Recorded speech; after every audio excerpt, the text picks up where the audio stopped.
But the emotional part is mega, mega important because we are all healing our emotional bodies right now. That means they no longer can cause disease, inflammation, physical pain. People report immediately feeling lighter and calmer. And then after a week or so, sometimes 2 or 3 weeks, they'll report, wow, this relationship has completely changed. Hey, thank you so much for tuning in today. My guest, Janet Amare, is back. Just a reminder that she is a professor of energy medicine, certified hypnotherapy instructor, author, and an expert in past life regression. Janet, thanks so much for coming back. Well, thank you for the invitation. I enjoyed the last one. I'm looking forward to today. Yeah, me too. Me too. And I got some really good feedback on it too. Today, I really want to talk about your actual regression work. So could you tell me what regression therapy is, just for the viewers, because they may not know, and why is it such a powerful tool for healing? Great question. So first of all, I don't call it regression therapy. I call it regression healing, simply because I make a huge distinction between therapy and healing. And so what I mean by regression healing is taking you to a different time frame than the one that you think you're in, and using that time frame to heal physically, emotionally, mentally, and spiritually. And the reason that it's so powerful is because most of what we believe and most of what we attract, most of what we are upset about or irritated by comes from unfelt emotional charge. And so one of the powerful things about regression healing is that you can take somebody to a different time frame, a different lifetime, or a different time within the life that they're in, or even into the future. And you can clear emotional charges. Now, why is that so important? Because emotional charges means, so let's say it's you and something happens in your childhood where you're physically hurt. There's a physical component to that experience of pain in the physical body. But the emotional part is mega, mega important because we are all healing our emotional bodies right now in this lifetime on Earth. We're in a generation of healing of our emotional body. So if I regress you to that time of the trauma and let you feel the emotional charges that might not have been felt at that time, they're no longer stored in your cellular memory. That means they no longer can cause disease. They no longer can cause inflammation, physical pain. And they're also not pulling you back to decisions made at a different time. So meaning, let's say you're 1 year old and you trip and fall and you hurt your knee, but at the same time, your father is there and he's just yelled at you. You might connect the two. You might think, oh, my father gets mad at me and then I hurt myself. So we make decisions in those moments of trauma, like life is hard, men are mean, women are weak. These overriding decisions then become part of our belief system and literally become part of what we attract. So with regression healing, I can take somebody to a different time zone, different time frame, and release the physical trauma, the emotional charge, the mental decisions that you make, and even the spiritual component of that time. So what's the spiritual component? Could be a sense of peace and harmony, a sense of connection to yourself and the universe, or if you believe in God or angels. So we can release all those 4 levels, and it makes a dramatic difference to then how that person experiences reality. So I've done so many different healing tools that I've learned, so many different techniques. And for me, regression healing is one of the most powerful. Yeah, it has been for me too. I've been working with you for what, 10, 12 years now? Yeah, maybe 12 years actually. It's actually one of the most powerful tools for me as well. And I have to say that when I work with other people with this type of technique, I can get stuck. I'm sure a lot of clients get stuck and they can't see, what's going on in that lifetime or whatever the case may be. Whereas that's when you would step in and you could actually pick up that energy. You can actually see what's going on. And then you clue me in as to, okay, this is what I'm seeing. This is the age. And then that will help get me going to, get to the bottom of what we want. But how do you help somebody who can't see anything at all? Well, those are great questions. And I don't want to lead the listeners into thinking that you have to be me or be psychic to do that, because a lot of what I teach in regression, so I teach energy medicine and regression as part of it. I also teach regression, several levels of that. And what I teach people is if somebody gets stuck, often it means there's unfelt emotional charge. And that's why they can't see anything or feel anything, maybe a very traumatic moment. So part of what I do is stop, help that person release emotional charge. And then they go, oh, now I can drop into the life or drop into that moment and see it. So that's one of the things that can make you stuck. Another thing that can make you stuck is multiple moments coming up all at the same time. It literally shuts down the brain. The brain kind of goes, whoa, I can't take all this stimulation and process it. So the other thing you can do is just guide the person. Let's pick one moment, ask your higher self or ask the universe, help you to pick just one moment to focus on. Then you kind of drop down into one lifetime. That can also get you out of being stuck. Or I can channel energy to you. So a person who's Reiki trained, for example, could channel Reiki, and that Reiki might help release emotional charges. So there's lots of things we can do if somebody's stuck other than just be psychic and see the life for them. Because one of the greatest benefits of me being intuitive is A, I can teach other people how to do that, but B, I can go there and take the person deeper. So I can also teach you how to do that through training you in hypnosis. So I'm just saying there's lots of ways I can train people. They don't have to be psychic to help with that. Good. You mentioned Reiki. So that was actually my next question for the viewers. How is it different? What you do, how is it different from EFT or Reiki or EMDR? Well, first of all, I have a great respect for all healing modalities and many, many different tools, as I said, that I have used.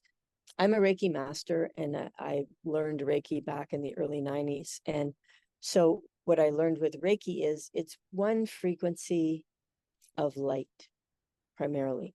Whereas with energy medicine, you're channeling all frequencies of light and sound. So that's the primary difference, is you have a greater span of frequencies to work with.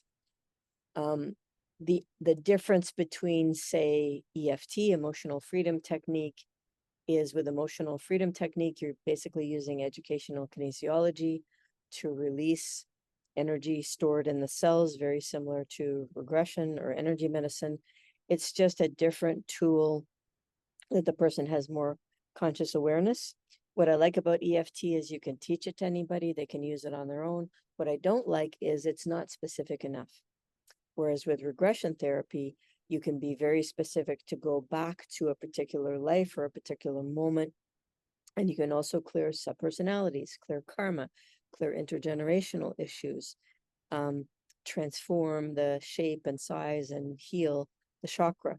So EFT is a great self tool, and educational kinesiology itself is a massive body of information that's very helpful. I find with regression, I can be more specific and go deeper.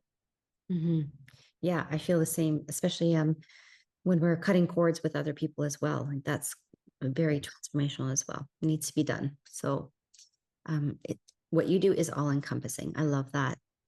Can you give us a little bit of a refresher? Last time I had asked you about regression therapy, I said, what if people think that past lives are not real? Because I've had clients question me, we went there, but I don't know if it was real. And then I asked if we took on certain imprints, because not everybody can be kings or queens. We talked about this. Can you just give the listeners a little bit more of a review?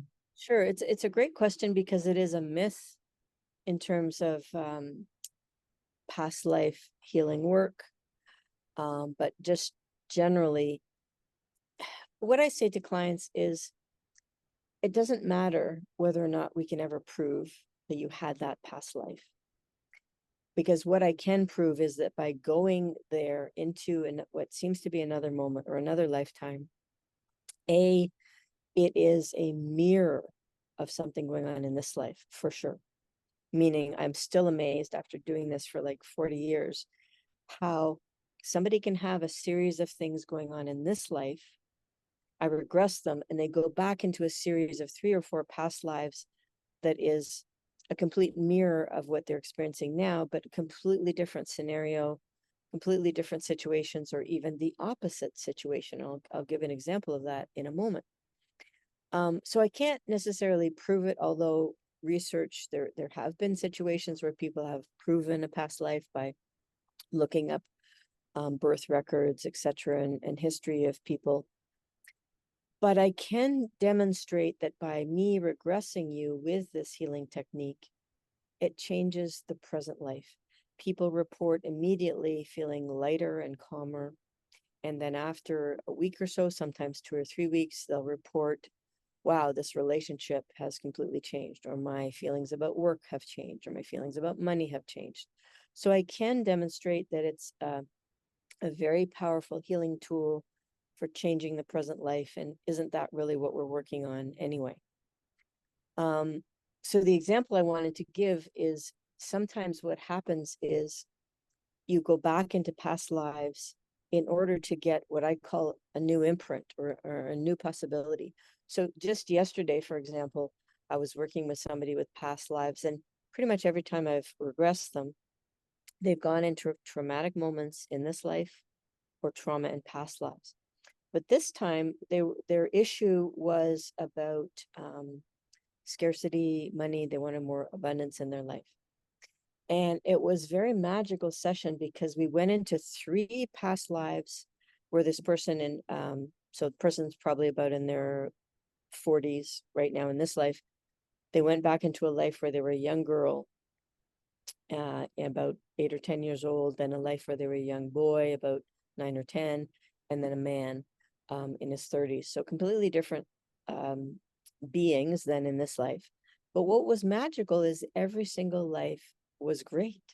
The experience that this person was taken back into was a whole series of moments reminding them how to have fun, how to enjoy life, that you don't need a lot of money, you just need to focus on happiness, that you can be playful, and that you can have a simple life.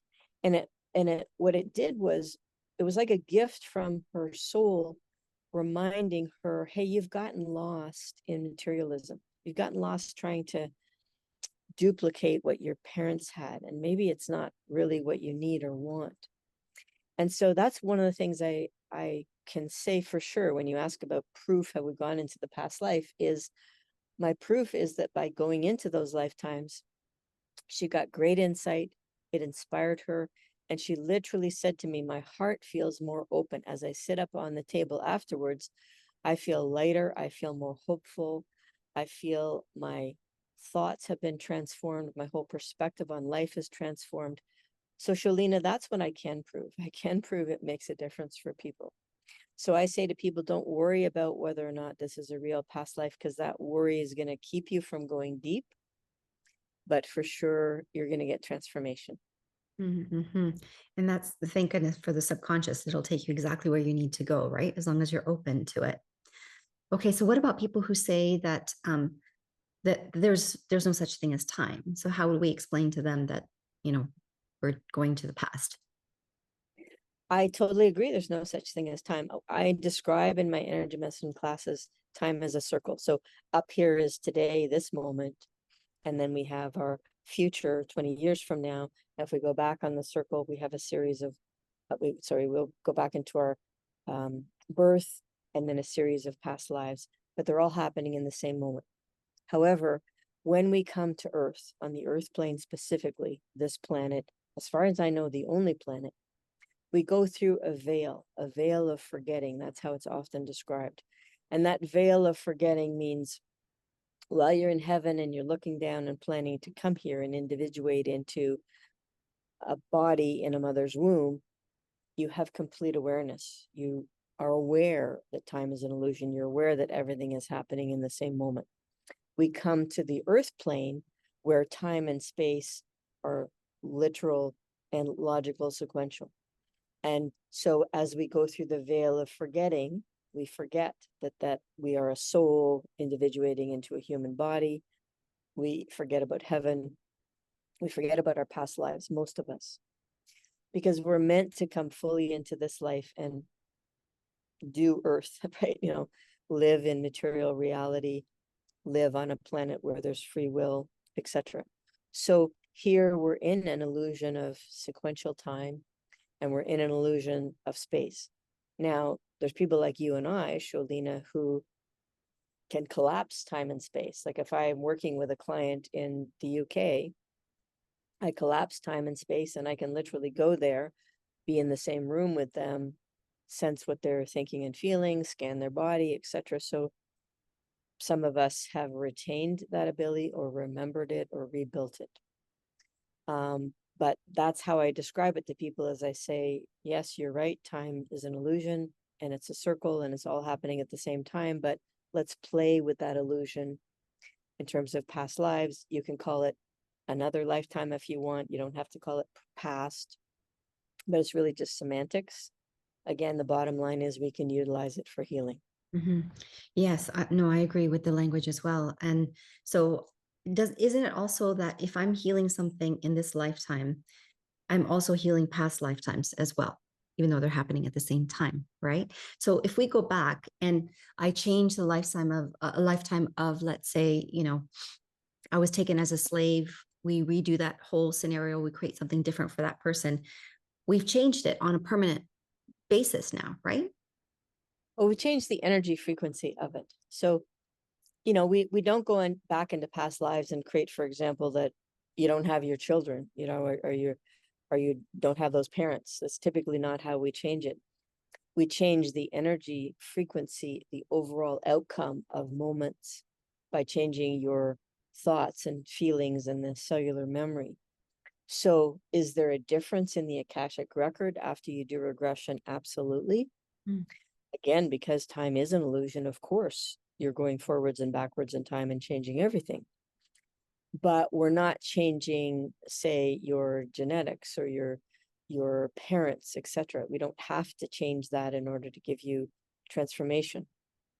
And I like your question because it also leads me to another piece of the discussion. I usually educate people before I regress them, and I describe it like bubbles. So let's say I was working with somebody and one of their bubbles was abundance versus scarcity, and another bubble is victim vibration. They've always been a victim, or they perceive people as dominators. And another bubble is self-worth. So people have bubbles of issues or vibrational frequencies they're working on in this life. And so you might go back to a life that seems to be primarily about abundance and scarcity. And yet it might also heal that person's self-worth, right? And it might also heal them of not feeling like such a victim.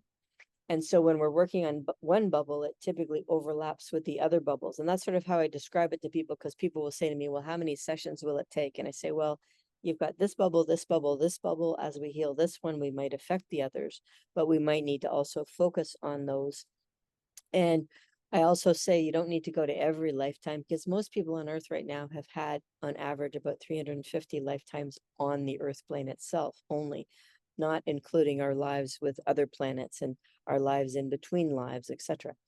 So you don't have to go to every single lifetime to heal scarcity. You have to go to the ones with the greatest emotional charge, simply because, like you just said, you heal 3 or 4 lifetimes about scarcity, and there's a tumbling effect. It heals the other bubbles, but it also plays through other lifetimes that you don't have to go back and change your beliefs or the emotional charges in other lifetimes. There's a cumulative effect as well. The more past lives you heal, the easier and lighter each one is that you visit. Like, I've been doing conscious past life work since I was 17 years old. And so over the course of doing that, I can heal with someone else facilitating. I can heal my past lives faster. There's also less to do in each lifetime. We're not like going into a million different bubbles and working on them where typically there's more clarity, right? Yeah, so that's what I wanted to say about that. Okay, great. Thank you.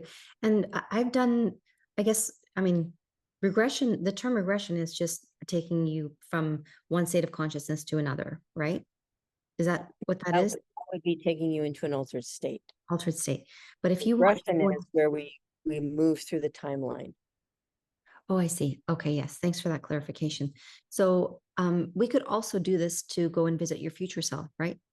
To, Yes. for example, to, I'm sure a lot of people have done who are on this path have gone to the future self to see, to tell them what they needed to do in order to get from here to there.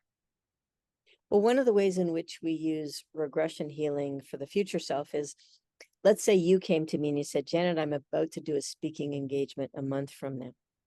What I can do is future regress. So it's future project you to a month from now to that speaking engagement.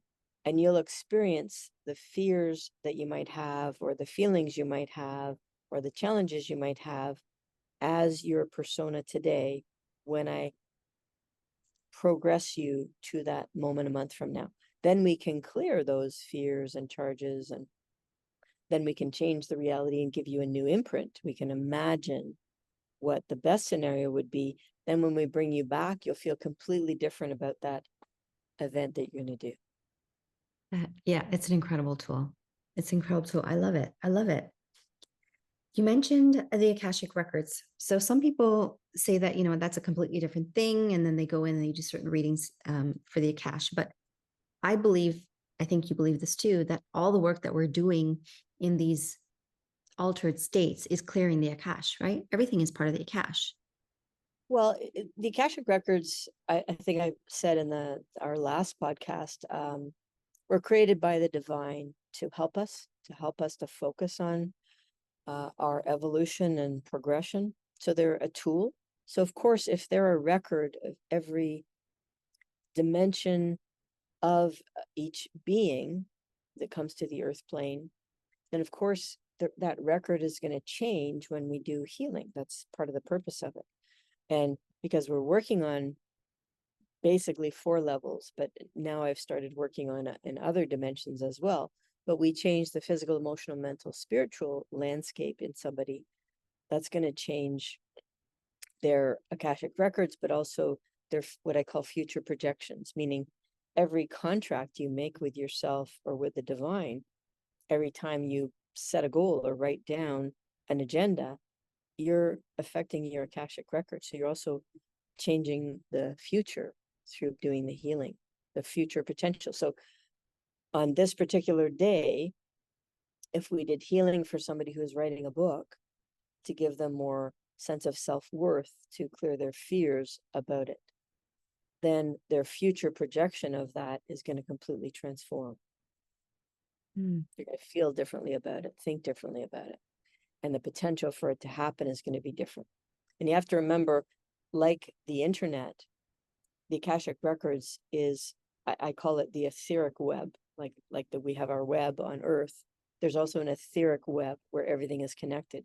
So as my Akashic records change, so does everyone around me, right? If I go and do something that evolves me, I impact hundreds of thousands of people around me.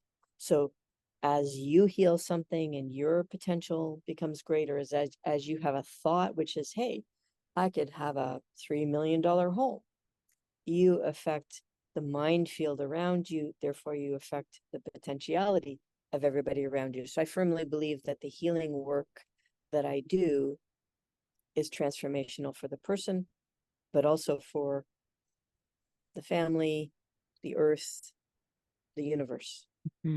Yeah. We're so blessed to be able to do that.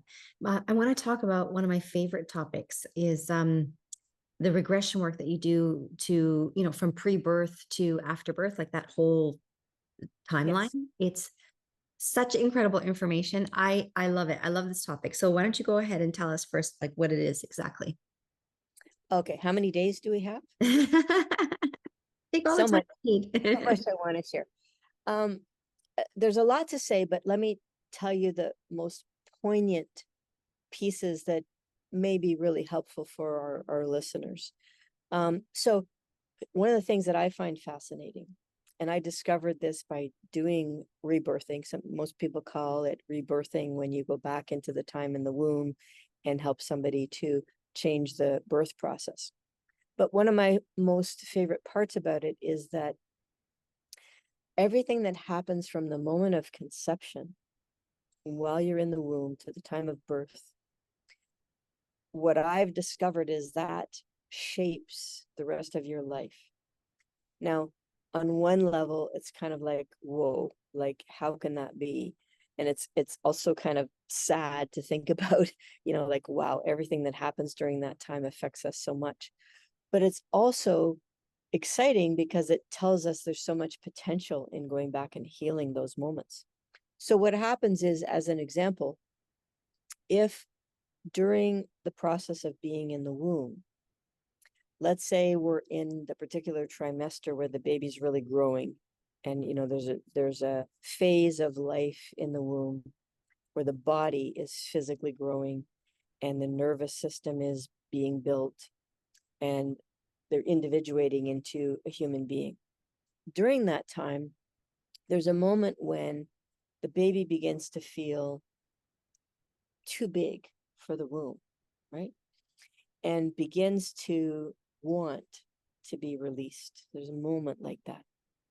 But just imagine if during that time that the baby is feeling, I'm ready to come to life and be born, and I'm so excited. Imagine if the mother or the father is thinking, and they're in their energy field and they're thinking, oh boy, I'm not ready for this baby. We don't have the nursery ready, and I'm behind in my accounting at work, and there's so much I need to get done for my real estate job or whatever.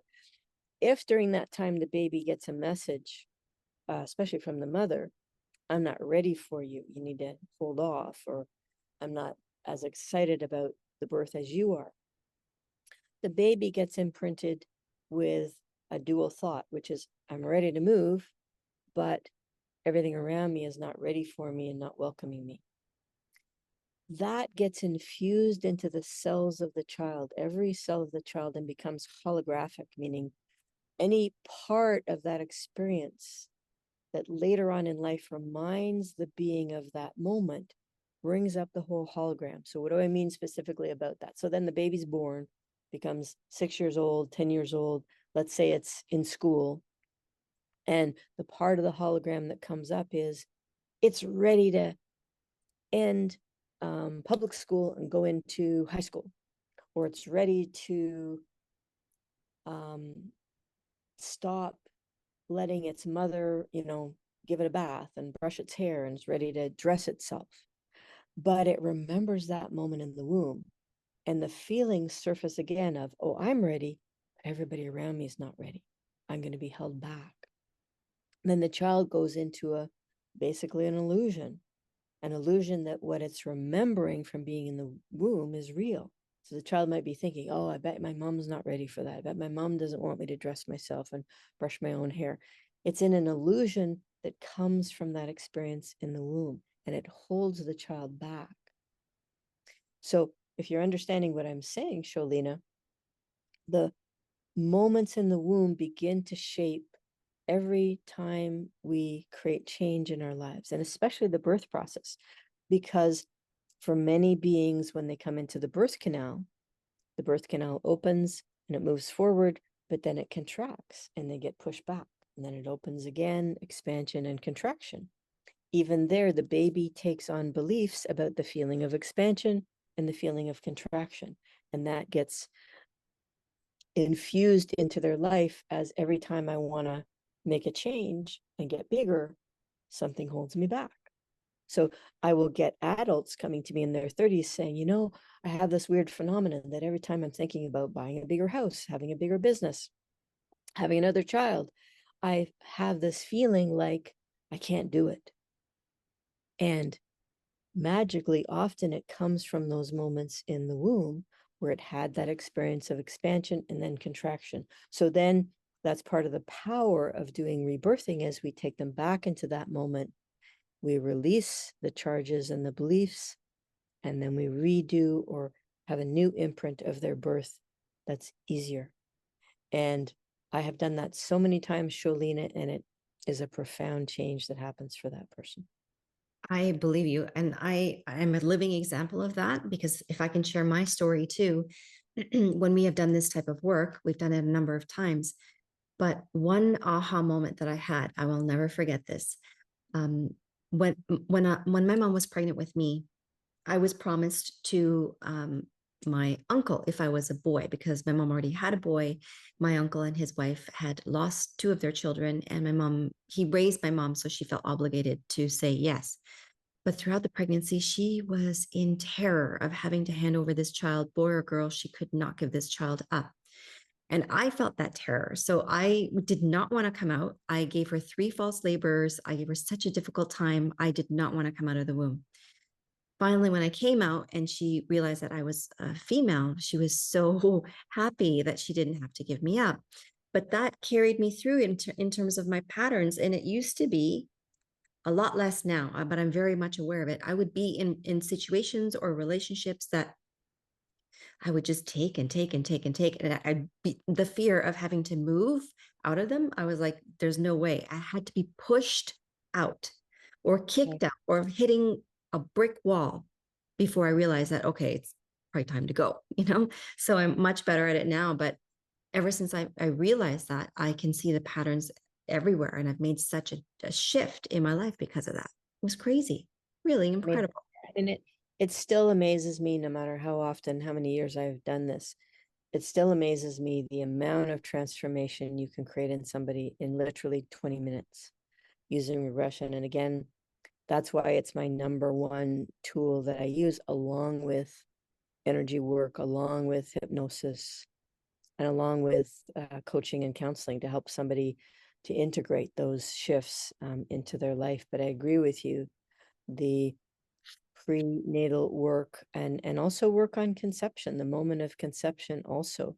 It's a tricky thing, conception, because for young people, it's, they have a natural tendency to go, oh, yuck, I have to think about my parents making love and making me. And so I'm very careful to say to them, that's not the part we need to focus on. We're really focusing sort of on the soul of your mother and father and what they're were intending. Are they intending to have a child or not intending to have a child?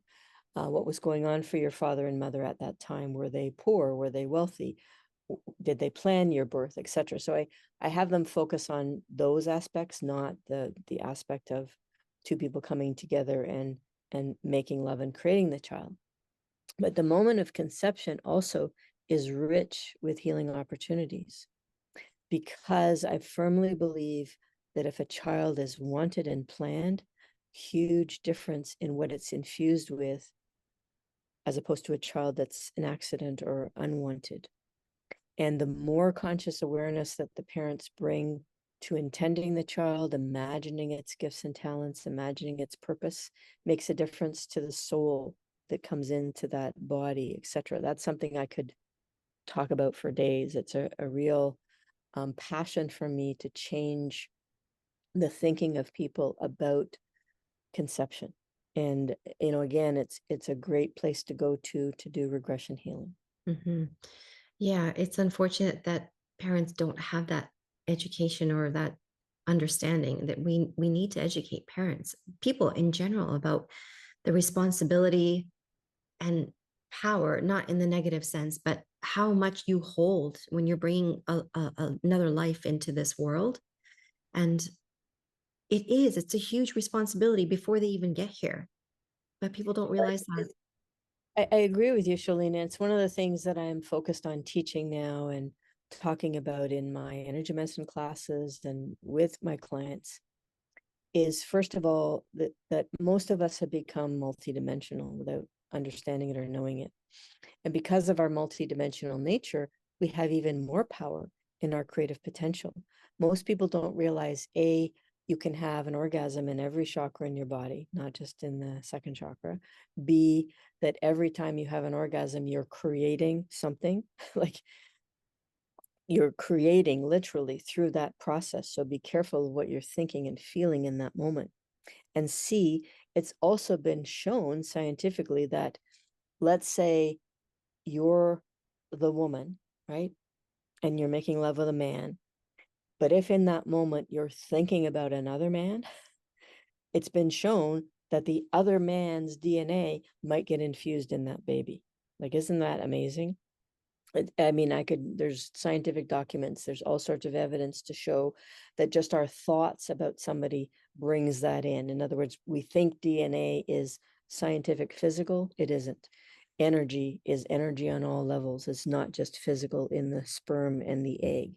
I can see that you're blown away just by that thought. So was I. But what I'm trying to get across to the listeners is we have great potential to create. We literally are gods and goddesses.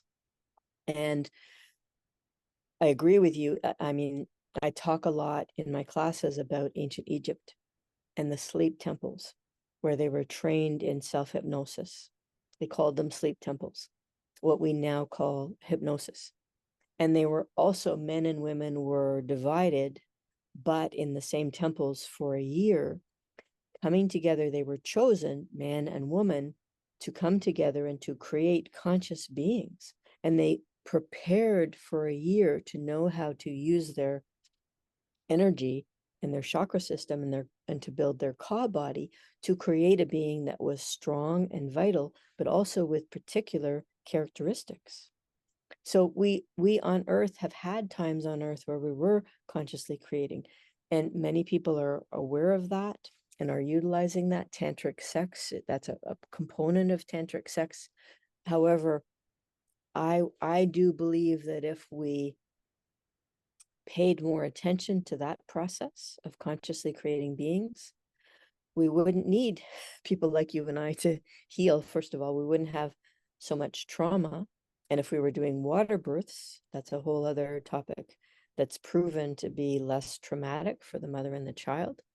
If we were doing that, consciously preparing water births or conscious birth process, and then caring for the child from the moment of conception right up till 6 hours after birth, the population of the earth plane would be completely transformed.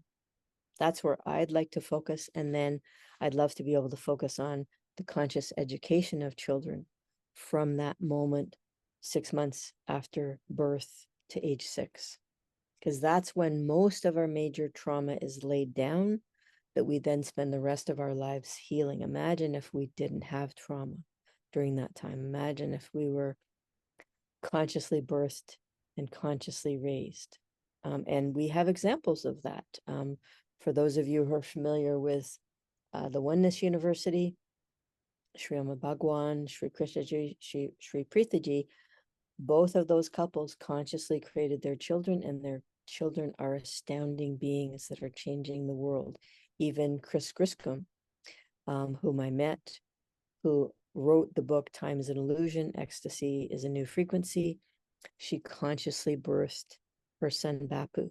And I've met him, and he is an amazing being without any birth trauma. So that whole field is amazing, but just coming and doing regression healing on your conception, being in the womb, and birth, major transformation is possible. Mm-hmm, mm-hmm. Would you find that there's a big difference between babies that were born naturally, vaginally, versus C-section babies? I don't know that it's as black and white as that, because it really depends on the baby's experience in the womb and the baby's experience of birth and trauma.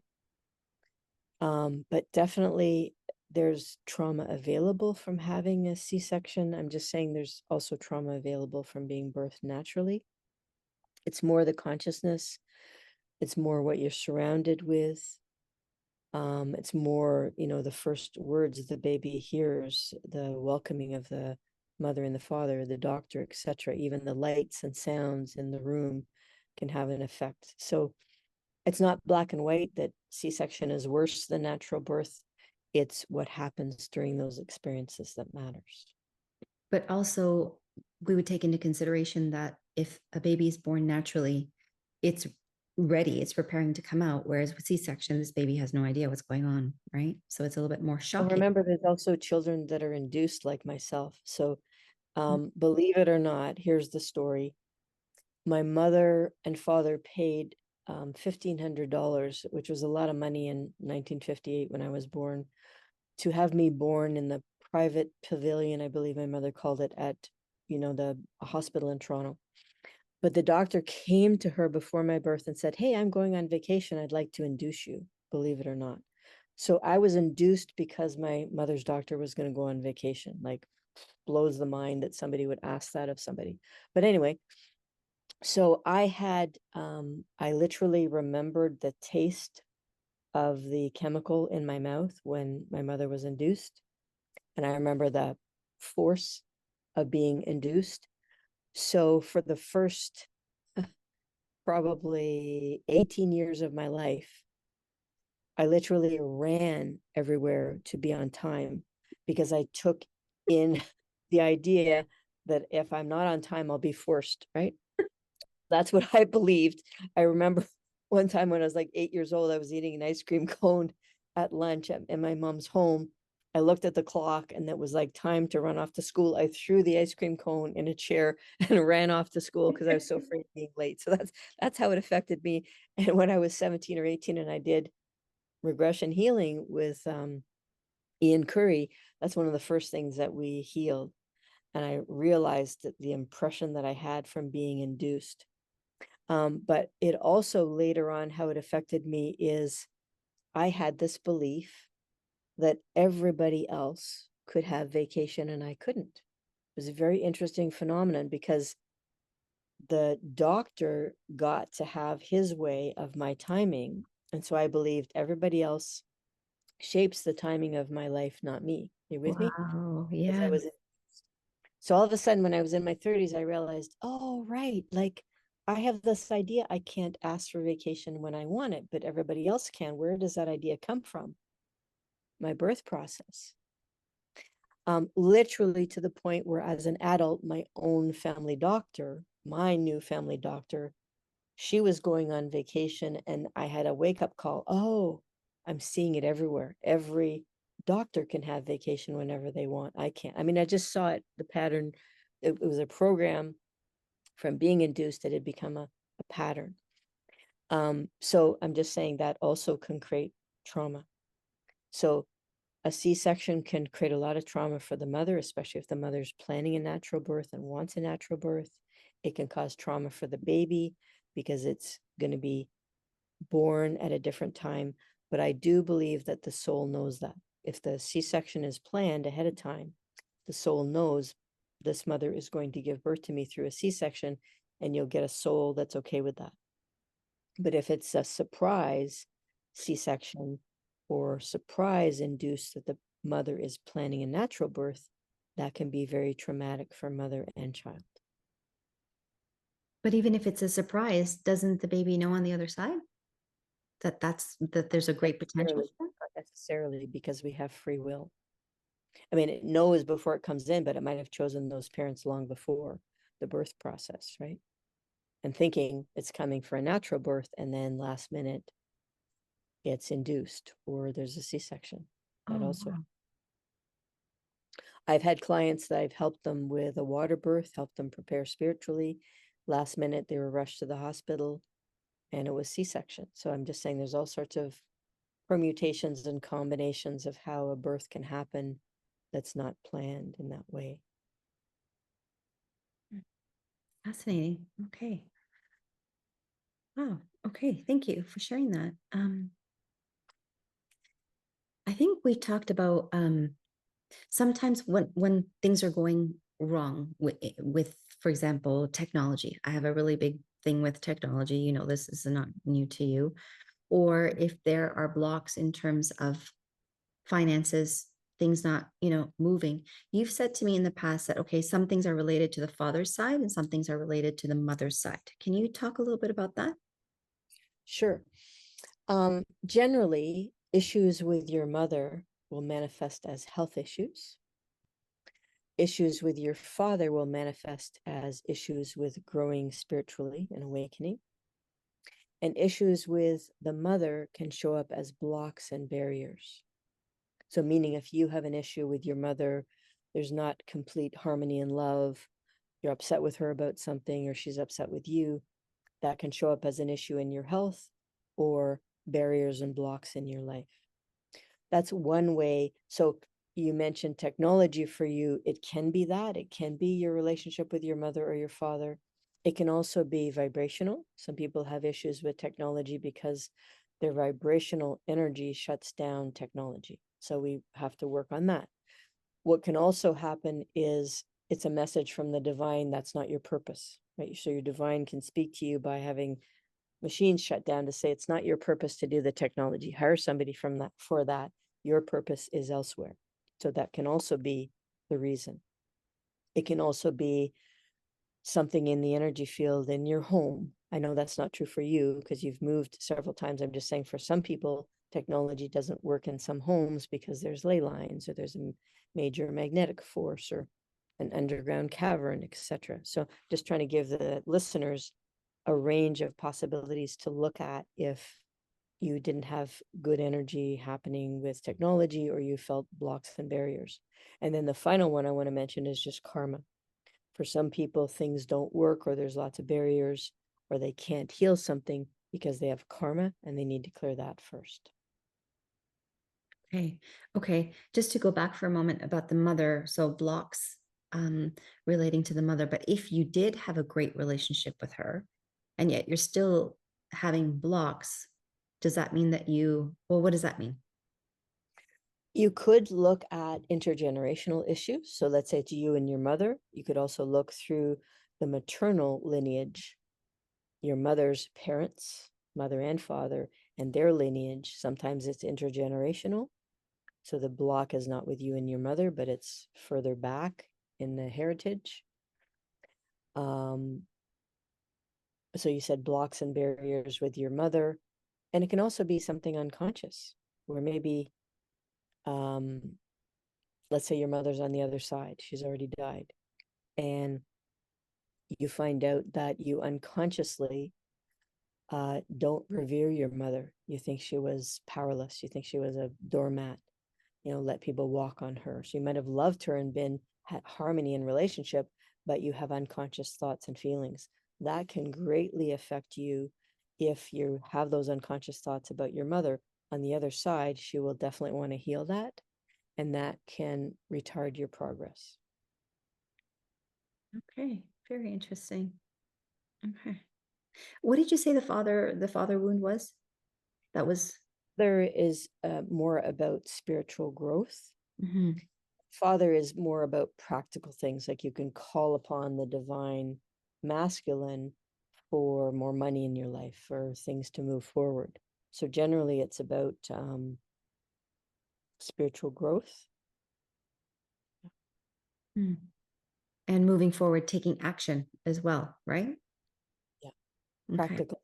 So moving forward with practical things, having a home, having a new job, having a baby, etc. The father energy can help you with that. Okay. Are there any examples or something that sticks out in your mind of like a really profound experience of regression therapy or Oh, you didn't call it absolutely. regression healing? Yeah. Yeah, absolutely. Um, a story that comes to mind is a client of mine who was an assistant when I was working with the Ontario government. And this particular client came to me for a number of years after we weren't working together anymore.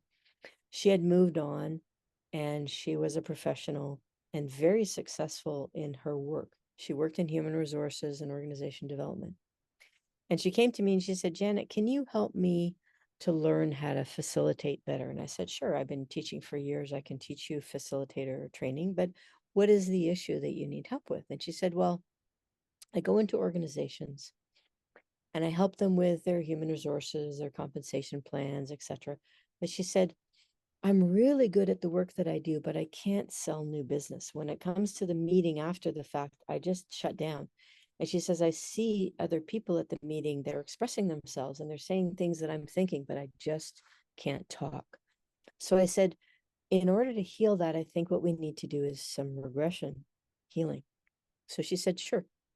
So I like to let the soul lead the regression and do kind of the priority healing based on what I'm sensing from the soul and let the person be guided. And where we were guided to was a moment when she was 2 years old. And it seemed like a really inert moment. You think like, how can this simple moment be so profound? But here's how it unraveled, or how it worked for her. Was she was 2 years old. She was in the living room playing with her toys, and her father came home, opened the door. She ran to the front door with her arms open to get a hug from her father. But in that moment, the phone that was in the kitchen rang, and he didn't see her coming. So he went off into the kitchen, answered the phone. She went back in the living room, threw herself on the floor. She was completely traumatized. She decided, my father doesn't want to hug me. He doesn't care that I want to tell him all about my day. Other people are more important than me. Nobody wants to hear me. She made all these profound decisions just from her father literally not even knowing she was coming for a hug and going into the kitchen to answer the phone. So we cleared all those decisions. How did we clear it? We use energy, we use color or movement or sound. We find where those decisions are stored in her body, and she herself clears them one by one. So she made a decision: my father doesn't love me. My father doesn't want to hear me. Nobody wants to hear my stories. Nobody cares what I think. We cleared all those decisions, and we also cleared the trauma. She felt pain in her heart. She felt abandoned. She felt unloved. She felt unimportant. We cleared the emotional trauma. We cleared the physical trauma because she literally threw herself on the floor and she was banging on the floor. Now, she said later on, her father found her and said, what's wrong? And held her and said, no, of course I want to hug you and I want to hear about your day. But it was too late. She'd already made all those decisions. It was already wired in her cells. But here's the profound part: was we did that healing. Literally, it took a half an hour to do it, Sholina. She went back to work. I didn't hear from her for a month. We'd booked another appointment. A month later, she comes to see me. She goes, Janet, that was amazing. I said, what's happened? She said, now I'm a mouthpiece. She said, I can't shut myself up. She says, I go to those meetings and I have so many ideas and they're just flying out of me. And she says, not only has it helped me to express myself, but we're now in the first quarter of the year. She said, I've already met my sales goal for the year, simply because now I can talk. I'm not shut down. So there was a emotional shift, a physical shift, that she's now able to talk at meetings, but a real change in her life, that she's meeting her sales goals and increasing her commissions and her money.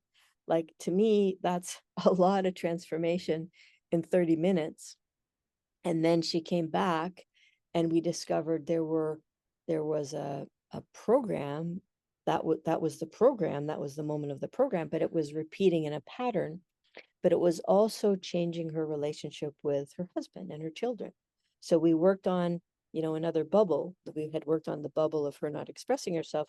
We worked on the bubble of her lack of self-esteem, and profound changes were happening with her children and her husband in the next session. So that's one of my favorite stories, because it's not always that black and white, the transformation, but for her, it was huge. Yeah, fascinating. I know I use that word a lot with you, fascinating, because I'm always so fascinating with, your stories and all your wisdom. I remember this one. You did tell me this a while back. So thanks for the memory. That was, yeah, it was pretty incredible. And also what I find very interesting is that it was just that one split second moment that triggered her. And it could have been completely different if it was another child in the room. Like it's how Yeah. does that happen? That one child can take the same incident and completely blow it out of proportion versus somebody else Well, who's like, that's a whole other, maybe that's a whole other podcast for us, okay, because I see that in my own family. I'm the youngest of 5 children. We all had the same mother and father. But when they share their experience of something, I remember it completely differently, right? The same moment. So, I mean, it's a huge issue how we perceive reality. And remember, I said some of it goes back to our moment of conception, some of it goes back to our time in the womb, and some of it is also shaped by our past lives. Meaning, if you've had a lot of past lives where you were beaten or abused or abandoned, a parent might do something loving and you might perceive it as abuse, right? So I know people who, um, one child, the mother touches them on the back of the neck or kisses them on the back of the neck, and they think, oh, that's amazing, my mother loves me. The same family, another child is, oh, my mother's abusive, she keeps touching my butt or the back of my neck, right? But it's the same action from the mother, but each child experiences it completely differently because of their past lives. And this is also why you have to really be able to understand that as a practitioner, as a healer working with regression. You have to understand that some things are not literal, some things are illusion, because that child is time traveling back to other lifetimes where something dark was happening. In this life, it might be coming from a completely different place. So again, I could go on for days about experiences I've had like that, where I have to be careful when I'm working within a family. Often people, the mother comes to see me, the father comes to see me, then the children come, aunts, uncles, nieces, nephews, cousins. I have to be very careful to listen to each one individually and to hear their story.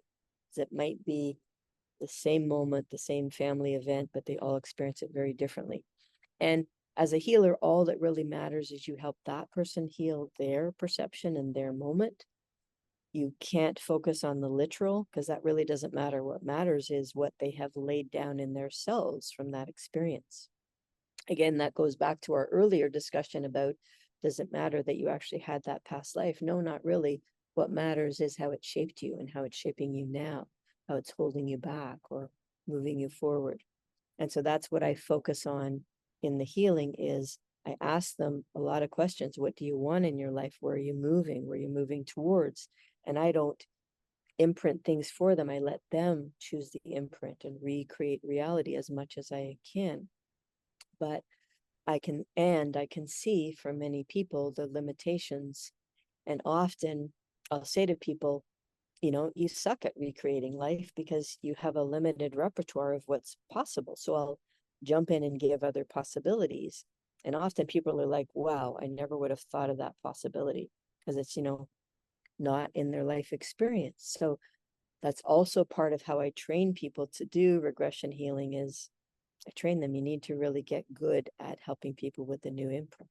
Yes, you've done that for me in almost every single session. So thank you so much for that. I hope to one day to be as good as you with that. Okay, so that totally makes sense. Okay, so I have to ask this question then.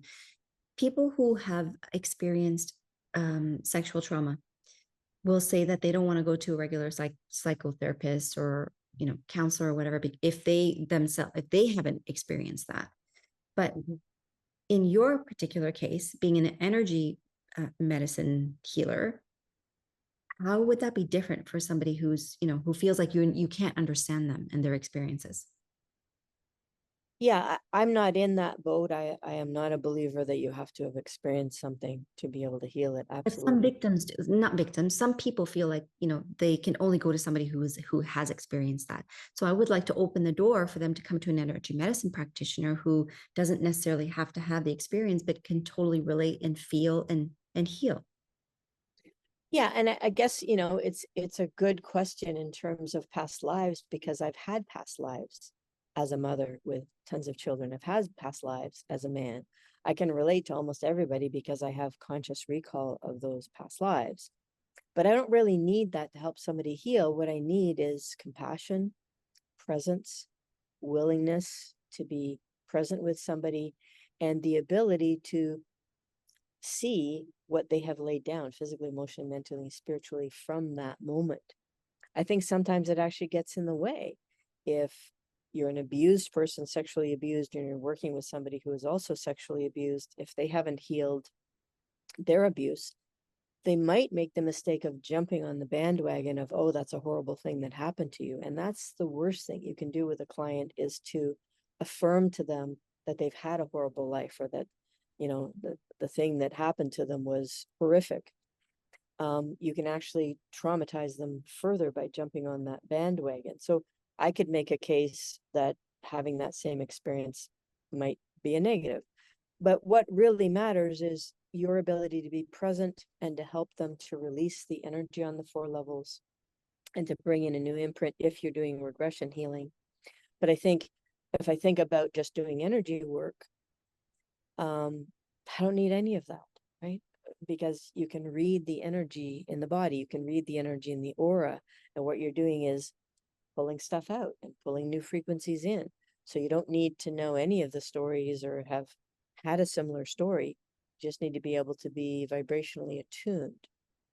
Yes, exactly. Exactly. And that is what I want the viewers to kind of understand so that they reach out for this type of healing and just feel the difference that energy medicine can do versus just regular talk therapy, right? Yeah, yeah, I agree with you. Energy medicine is all pervasive, very powerful, and can be used on anything, any issue, physical, emotional, mental, and spiritual. And no, you certainly don't need to have a similar experience to be able to do it. Okay. Okay. Can you tell me how you protect yourself and the client during the healing? Sure. Um, Number one, I create an environment where I'm working. So I work in my home. I also work out of my home in 2 different locations.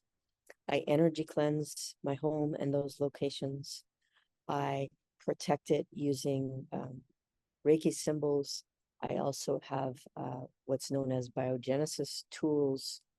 Some of the listeners might not be familiar with that, but biogenesis creates a pyramid tool and a set of wheels for raising the vibration where you are. Some people might be familiar with saging. You can do saging to cleanse, but I also do a process or a technique to cleanse the environment.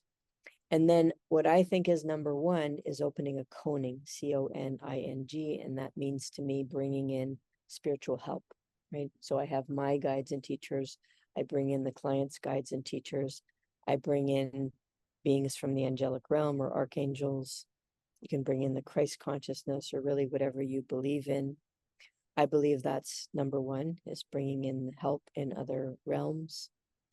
And then I'm very careful to check my clients to see if they have entity attachments or dark forces and to clear them or clear the space. And I have protective devices in my home that pretty much clear those things as you walk through the door. And then I wear devices on my body to keep my energy high. I wear pulsers. I wear biogenesis tools. Sometimes I use Pearlandra essences. I know I'm sort of name dropping, but those are all things people can find. Pearlandra essences are online. Biogenesis is online. Pulsers you can get from a company in Canada called Essentia. So then also very important is my own personal well-being. I make sure that have proper protein in my body when I work with clients. I don't take any chemicals or drugs or street drugs. I don't drink alcohol before I'm going to have a session, days before I'm going to work with clients. I don't drink any alcohol or so making sure I'm in balance, making sure I'm healed. If I have emotional charges come up, making sure I'm doing my own work and my own evolution. Yeah, so working on myself, on my environment, bringing in the spiritual realm, and then making sure my clients are comfortable, that they're hydrated, have a comfortable environment for them to work in. And I have them also focus on the coning. Those are some of the major ways that I bring protection for myself and my clients. Great, thank you. And I guess I should have prefaced that because some of the viewers may not understand why I asked that question. What did they're probably thinking, what does she mean by protection? So I mean energetically, right? From darker energies becoming attached or kind of feeding into the session. What else would be another example that they would need protection from? I guess psychic attack. Like if you were working in an environment that wasn't cleared and wasn't protected, you can have psychic attack where a being in the etheric realm can attack you, a dark force or an entity. even psychic attack from an ancestor, a friend. So those kinds of things you also have to be aware of. Protection from ley lines, from radiation, curry nets, microwave towers, 5G, electromagnetics. Like I have some clients who are so sensitive, I literally turn off the whole internet in my house when they come. But the environment that I work in is away from the internet router, and I energy cleanse it and protect it and raise the vibrational frequency. Often I play music. So those are things you want to protect yourself from, would be on the physical plane, like 5G, satellites, microwave towers. On the emotional plane, if you're not energy cleansing, the energy from your neighbors can affect you. On the mental plane, mental energy stored in this house from the previous owners, clearing that, because that can affect you. And then on the spiritual plane, as we mentioned, entities, dark forces, psychic attack. Those are the kinds of things you're protecting yourself and clients from. Wow, it's a lot. It's a lot. So my last question was to you is how does one find the right healer? And you've obviously they want to ask the question, how do you protect yourself, right? So if they name off a bunch of things that you just said, then that's a good start, isn't it? Right. So how else would they find the right healer for them? It's a great question. First of all, you have to find the right match for you. One of the things I've lived with a number of healers and I've worked with other practitioners doing group work, is I tend to attract a certain kind of clientele and they'll attract different people. So look for somebody of like mind and use your intuition and your sense. If you look at somebody's picture in Vitality magazine, or you look at their business card, or you meet them in person and you feel drawn to them, that's one way of knowing, is you just feel a sense that you want to walk over to them and talk to them. But then when you're interviewing them, look for, do they know how to listen? Are they listening to you, or do they have their own agenda? Mm. Feel for, do they feel loving and caring and compassionate? Do they feel gentle in the way that you want them to be gentle? Or are they assertive enough if you feel like you need somebody who's more assertive? Listen for the technology. Do you resonate with Reiki or therapeutic touch, or do you resonate more with past life regression? So is there a resonance with the tools and techniques that they use? And then also, while you're interviewing them or asking them questions on the phone, when you speak about the issues that you're working with, do they sound familiar with that? Have they done work with people who want to change their diet, or if it's abuse, have they done work with that? Listen for, do they feel confident? Do they feel successful? Can they tell you a story of how they've worked with someone and helped them? And then I guess the final one is just a sense of compatibility. When you're speaking, does it feel like there's an easy flow in the dialogue? When I'm looking for a practitioner, I really trust myself and my feeling about them, but I really need to have met them before I'm sure. So I go to osteopaths or massage therapists, and I know when I meet them if it's going to be a good session or not. So I tend to focus a lot on my own sense of them. But if you don't trust yourself, then do your research, go to their website, look at their material, ask them questions, ask other people, and even ask for a referral. Can you tell me the names of 2 of your clients that I could talk to about your work? So I've also done that for clients, said, sure, you can talk to this person and ask them questions about their work. And also, I'd like to add, look for the signs, right? Because you're always being guided. You'll know, like there'll be just signs, maybe numbers or animals that may come across your path. Like if you ask it, you'll get them. So that's important too, I think. And thank you for that, because it just reminded me that often people are guided to me. Like I don't even know the person who referred them. They'll say, I was referred by Neil. And I'm like, I don't know a Neil, right? So yeah, let yourself be guided by the universe, and often there'll be a magical way. Like I have a new client that comes to me from an hour south of me, and she said, I was searching for something else and I found your website and I got an aha, but I wasn't even looking for a healer. So I believe there's divine intervention. Right? Yeah, absolutely. And we are so fortunate that you take people online. I don't know if you're taking anybody in your home, like one to one or in a different location, but That's the space I'm in right now. I have a consultation room. We also have a meditation center now. We're going to be inviting people to come for group meditations, but I have been seeing people one-on-one here that want to come up here or are local. And then I have a live space I use in Loretto, Ontario, and a live space I use in Erin. So that's where I see people live. Most of the time I work virtually on Zoom or WhatsApp or phone, but I do see people in person. Yeah. Okay. And I will link your information in the description of this video so that people can contact you. And I hope we've really encouraged them to do so. Thank you so much for another fascinating conversation. Thank you, Charlene. Thank you for your interest, and you're a great interviewer. So I really Oh, appreciate your time. Thank you so much. thank you. So we'll see you again another time. Yes, thank All you. right. Take care. The listeners. All right. Bye bye.